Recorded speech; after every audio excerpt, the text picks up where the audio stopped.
Então agora nós vamos para a lição seguinte, que é ter comunhão com Deus. E os versículos são Jeremias 15:16, achadas as tuas palavras, logo as comi. As tuas palavras me foram gozo e alegria para o coração, pois pelo teu nome sou chamado, ó Senhor Deus dos exércitos. Amém. Mateus 4:4. Jesus, porém, respondeu: está escrito, não só de pão viverá o homem, mas de toda palavra que procede da boca de Deus. Amém. E 1 Timóteo 4:13, até a minha chegada, aplica-te à leitura, à exortação, ao ensino. E 2 Timóteo 3:16 e 17, toda a escritura é inspirada por Deus, ou soprada por Deus, e útil para o ensino, para a repreensão, para a correção, para a educação na justiça, a fim de que o homem de Deus seja perfeito e perfeitamente habilitado para toda boa obra. Então, vamos ver alguns questionamentos sobre a Bíblia, ou sobre a leitura da Bíblia. Por que devemos ler a Bíblia? Por que a Bíblia é tão difícil de entender? Que benefícios há em ler a Bíblia? E como ler a Bíblia? Então essas são algumas perguntas que nós esperamos responder nesta lição. Orar, que nós vimos na semana passada, é falar com Deus. Ler a Bíblia é o falar de Deus conosco. Então, oração e leitura da Bíblia são as duas mãos da carreira espiritual de todo cristão. Então, o nosso relacionamento com Deus é uma via de mão dupla. Do lado de Deus, aliás, do nosso lado nós falamos com Deus por meio da oração. Do lado de Deus, Ele fala conosco por meio da Bíblia. Se nós quisermos saber o que o Senhor tem para falar para nós, não tem mistério. Nós precisamos conhecer a Bíblia e conhecer os princípios dela. Então, como nós vimos a oração na semana passada, vamos ver a leitura da Bíblia nesta lição.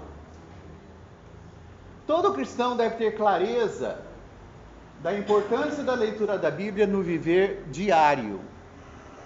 Todo aquele que ama o Senhor Deus deve também amar a sua palavra. Podemos dizer que não há como conhecer o Senhor e prosseguir em conhecê-lo, como diz Oséias 6:3, sem contatar as Escrituras Sagradas. Então esse versículo de Oséias é bem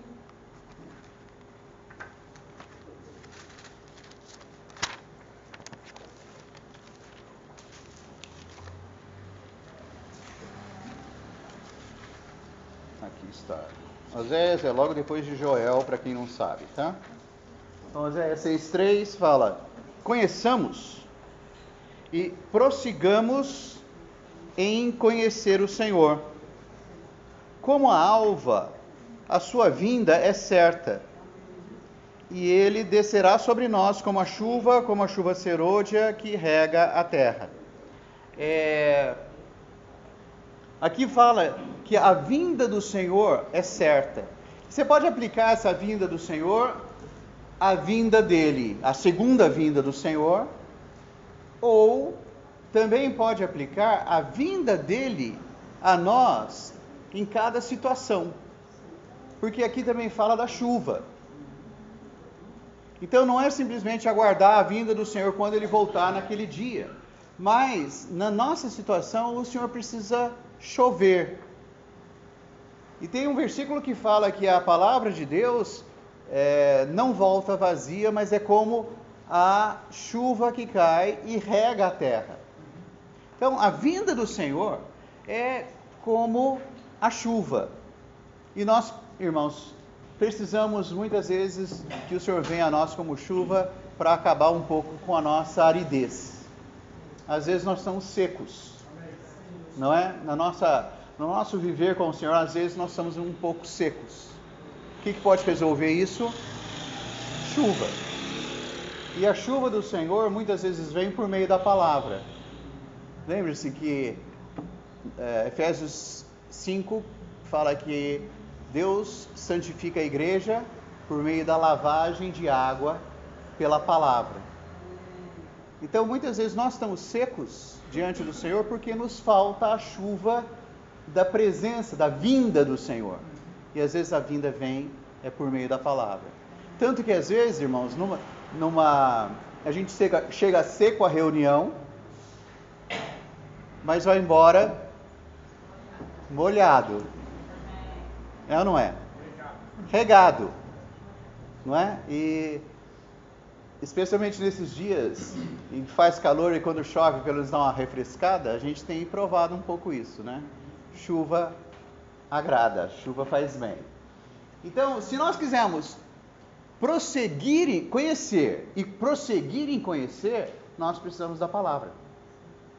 E nós precisamos conhecer e prosseguir em conhecer, porque nós não conhecemos o Senhor como deveríamos. Porque o Senhor excede todo o entendimento. Mas nós precisamos continuar nesse processo e conhecer o máximo que nós pudermos dele. Por meio da palavra, os cristãos recebem ensino, correção e educação na justiça. O objetivo é que todo cristão seja um homem de Deus, perfeito e perfeitamente habilitado para toda boa obra. Por um lado, irmãos, o Senhor não exige nada de nós, certo? Tanto que ele foi à cruz sem que nós levantássemos um dedo para sequer merecer isso. E a nossa salvação também é pela fé, ou seja, não fazemos nada para ser salvos. Mas, depois que nós cremos no Senhor, há um sentimento em nós, especialmente movido pela nossa gratidão, de servir o Senhor, fazer coisas por Ele. E no plano de Deus, o Senhor também determinou que Ele vai vencer o inimigo e edificar a igreja por meio de nós, por meio dos irmãos. Bom, agora que a Tainara chegou, nós podemos responder as perguntas. Agora, como nós podemos servir ao Senhor se nós não conhecemos a vontade dEle, se nós não conhecemos os princípios dEle, se nós não sabemos como fazer as coisas por Ele? Então, se nós formos tentar fazer as coisas por nós mesmos, não vai dar certo. Nós precisamos ser habilitados para isso. E essa habilitação vem por meio da palavra. Então ela nos ensina, nos repreende, nos corrige e nos educa com uma finalidade, nos tornar homens de Deus.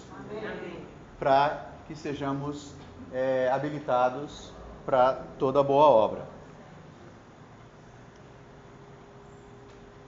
É preciso reservar um tempo para a leitura da Bíblia.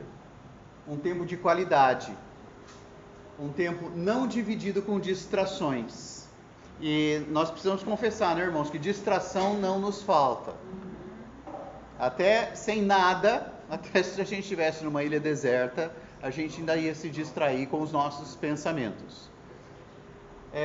Procure um ambiente calmo, tranquilo e esvazie a mente, o coração. Esse é importante, nos esvaziar para poder ser enchidos.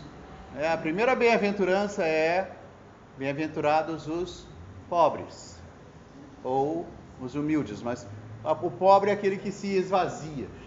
Peça ao Senhor que dê a você concentração na palavra, que Ele mesmo fale com você por meio da Bíblia. A atenção deve estar na Bíblia, no falar de Deus.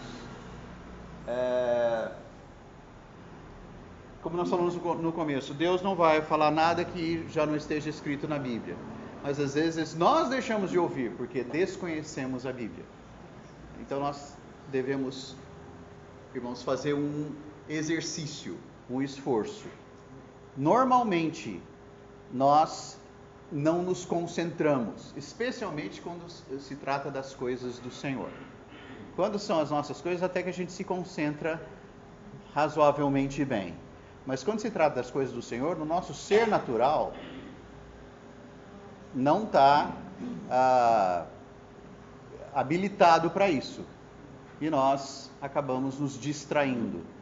Então aí, irmãos, nós temos que nos lembrar o seguinte: tudo coopera, embora todas as coisas cooperem para o bem daqueles que amam a Deus, tudo coopera para que a gente não tenha comunhão com Deus. Não é? Tanto que dizem o seguinte: tá sem sono? Leia a Bíblia. Não é? Porque começou a ler a Bíblia dá sono. Antes, o seu corpo estava super ativo para um monte de coisas. Vamos ler a Bíblia. É uma abrição de boca, um negócio impressionante. Oração é a mesma coisa. É só a gente tentar orar que a mente começa a vagar. Então, nós não nascemos dessa maneira. Né? Uma vez que nós nascemos pecadores caídos, nós não nascemos voltados para Deus. Então, a leitura da Bíblia exige concentração. Senão, a gente não... Primeiro que a linguagem já não é fácil. Tem um monte de palavra complicada. E ainda, o nosso ser natural não coopera. E as coisas ao redor também não. Então, é preciso um exercício, um esforço. Deus deu ordem para os reis de Israel, para que os reis de Israel lessem todos os dias o livro da lei. Aplicando aos dias de hoje, se quisermos reinar, devemos ler a Bíblia todos os dias de nossa vida. Eu gosto muito desse versículo, Deuteronômio 17, 18 e 19.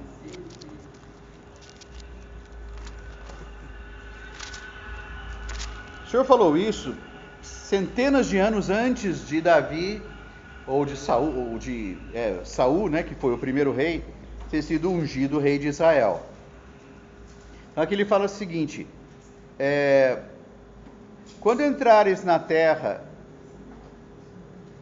é isso? Não.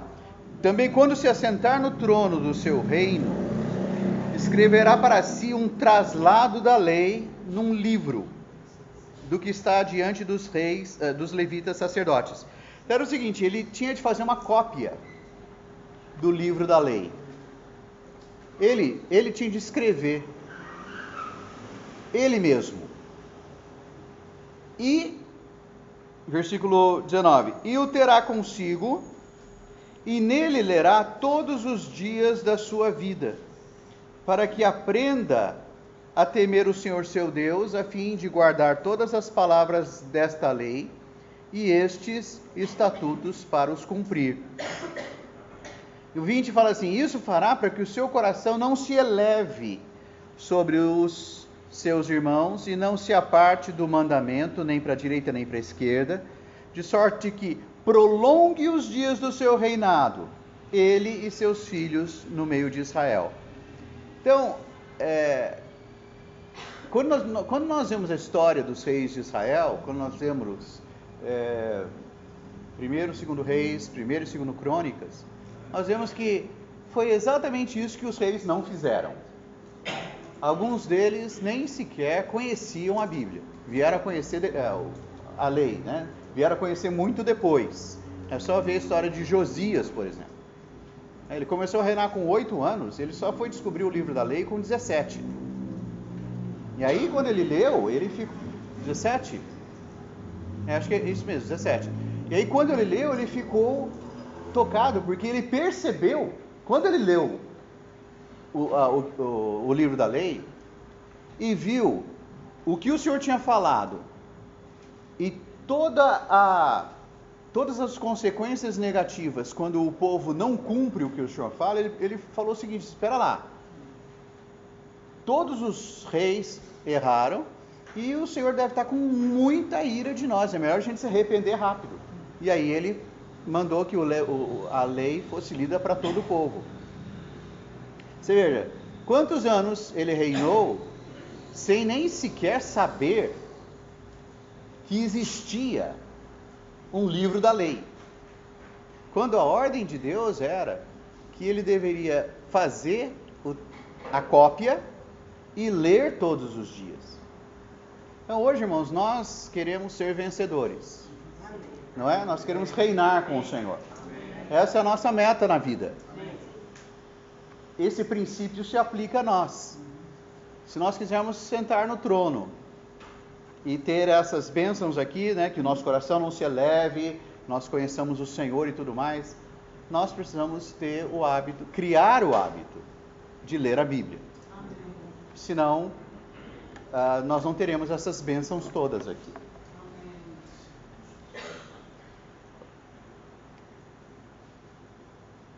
Então, é recomendada a leitura sequencial, capítulo por capítulo, livro por livro, e assim até completar toda a leitura da Bíblia.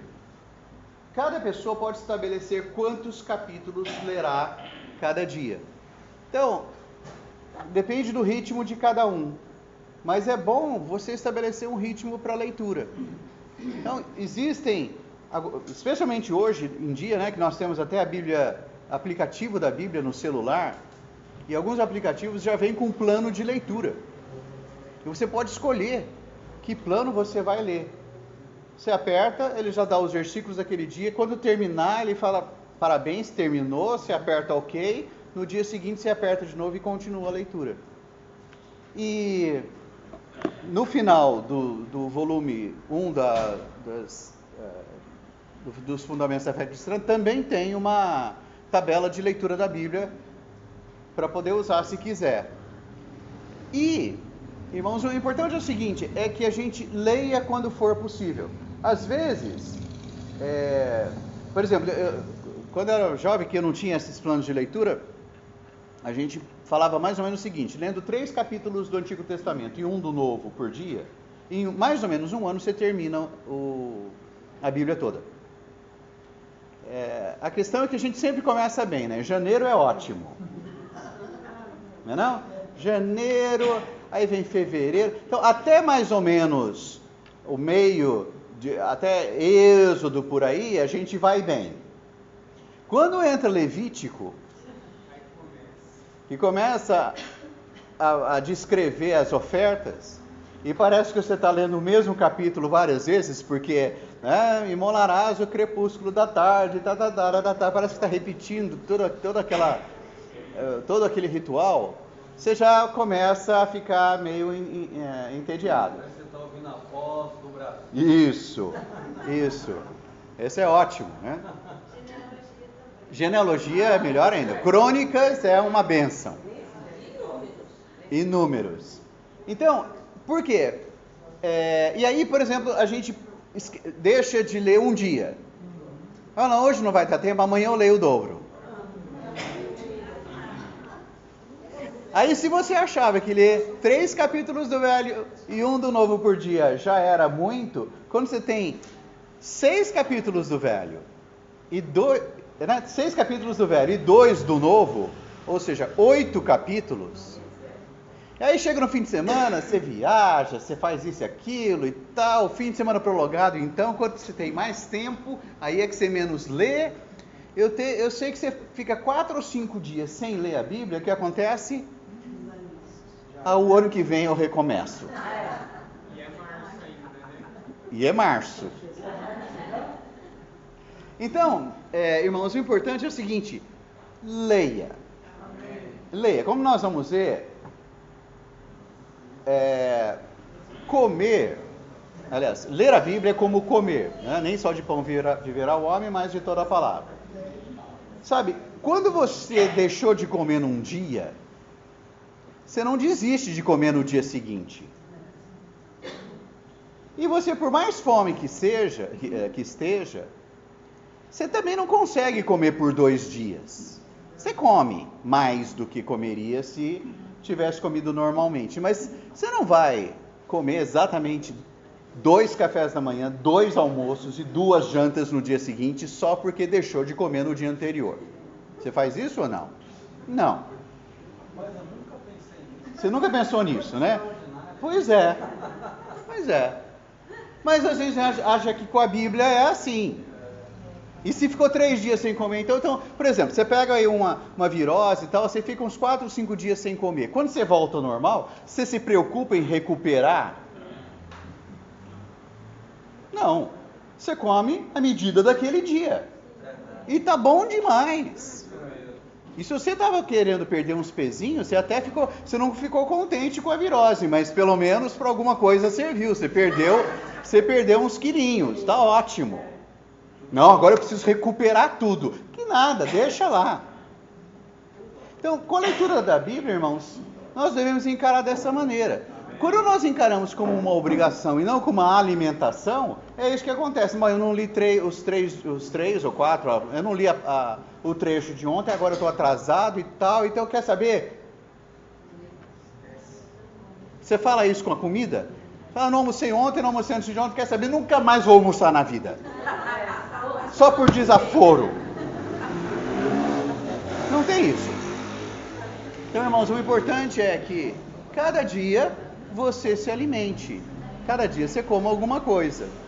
Hoje não deu? Tá bom. Amanhã é outro dia. Ah, mas eu não vou terminar em 1 ano. Parando, você vai terminar quando? É ou não é? Então é isso aí. O importante é...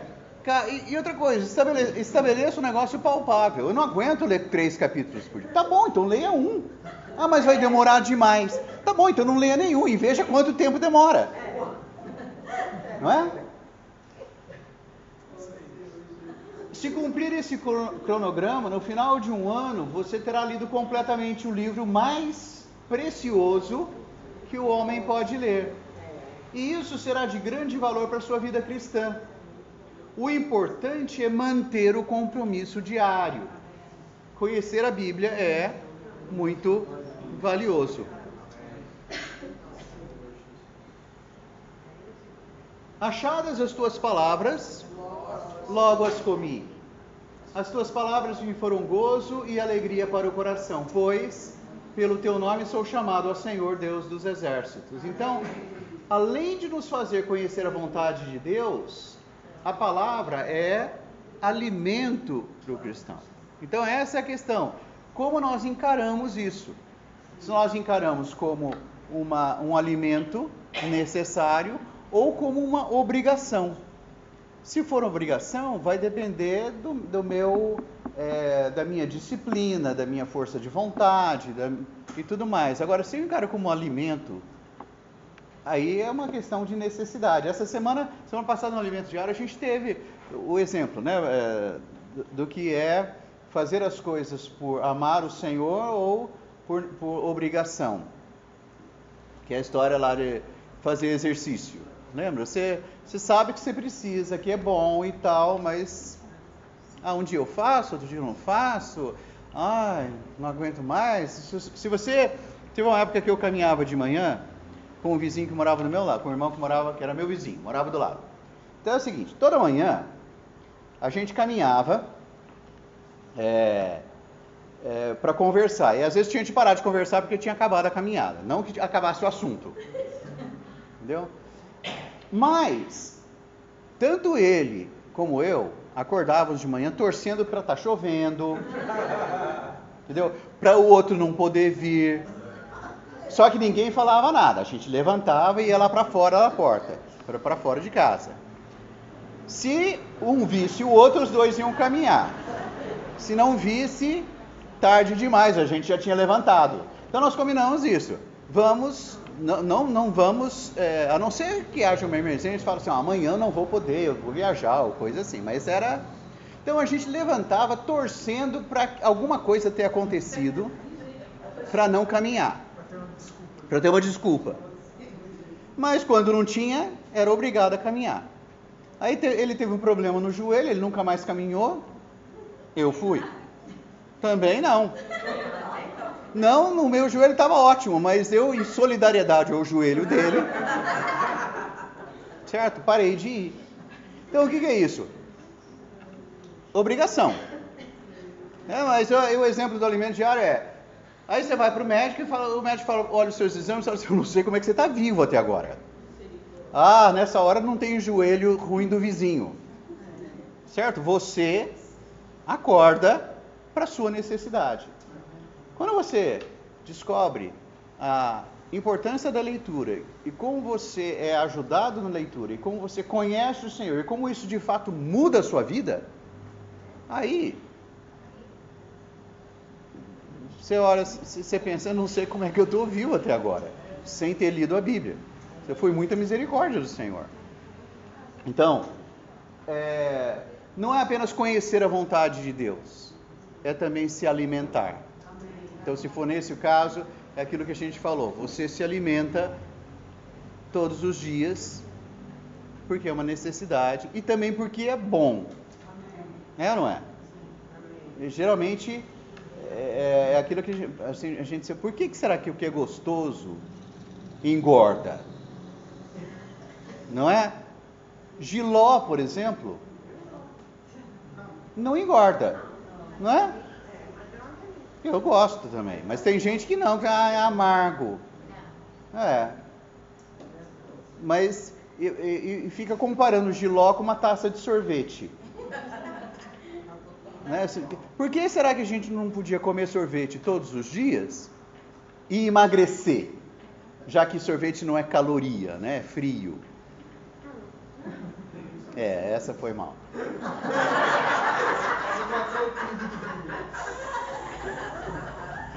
Então, mas a gente reclama disso, né? Mas, irmãos, quando nós descobrimos o prazer da palavra, nós queremos ler de novo. Não é? Nós queremos ler de novo. E não ter lido no dia de ontem não é motivo para desanimar hoje. O título está errado, né? Está escrito.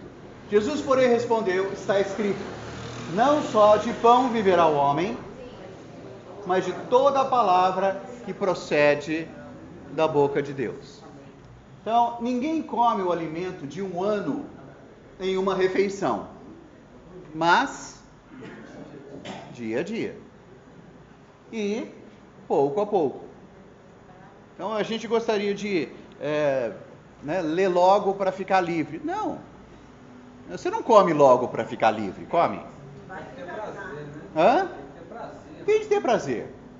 Tem de ter prazer. A leitura da Bíblia precisa ter esse prazer para nós também.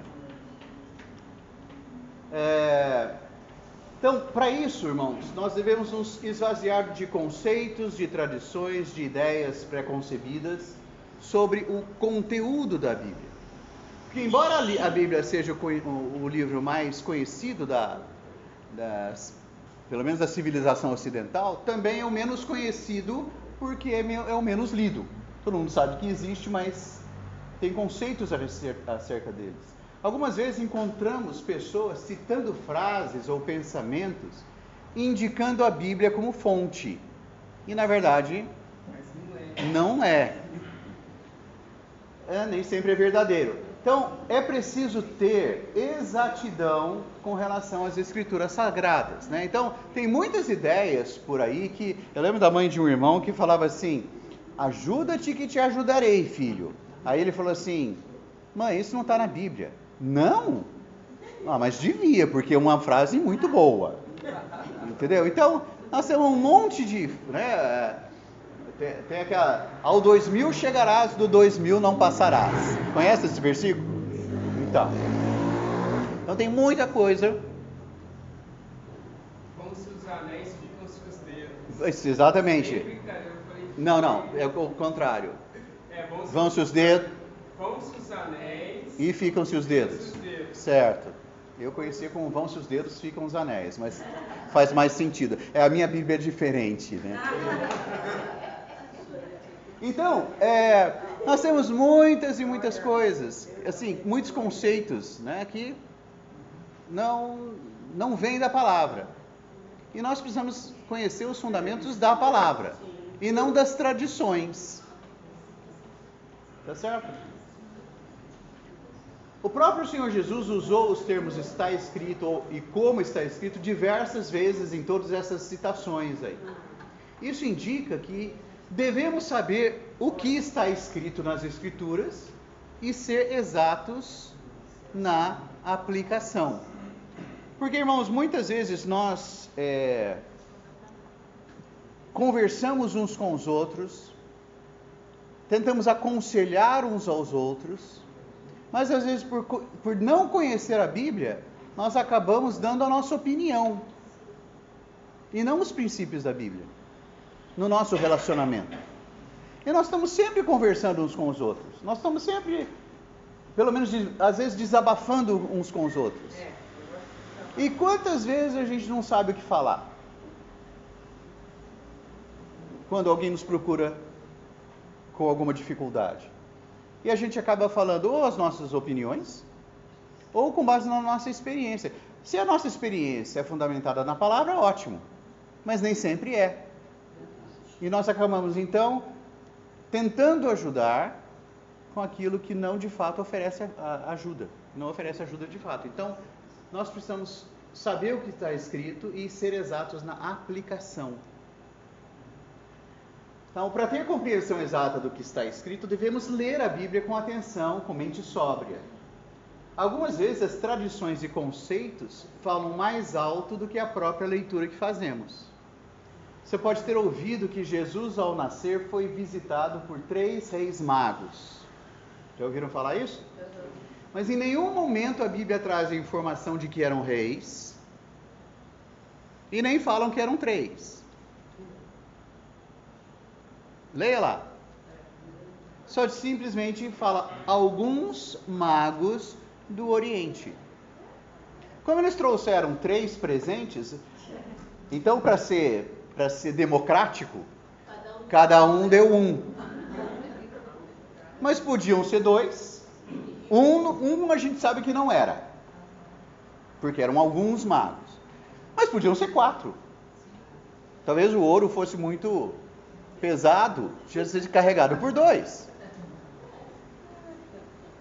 Podia ser 5, um ficou tomando conta dos camelos. Aliás, ninguém fala na Bíblia que eles eram de camelo? Né? Porque em todo cartão de Natal que tem, os 3 são 3 montados em camelo, não é nem cavalo. Mas eu não lembro se fala de camelo ou não. Então a gente fica com essa história. Por falar em cavalo, a gente sempre fala que Paulo caiu do cavalo. Deu uma grande luz e Paulo caiu do cavalo.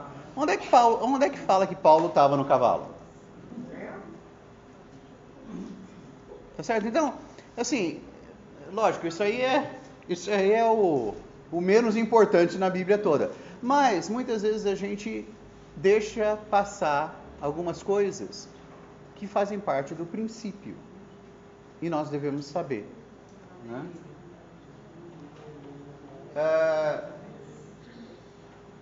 E é necessário, irmãos, aplicar-se. Paulo recomenda a Timóteo: até a minha chegada, aplica-te à leitura, à exortação, ao ensino.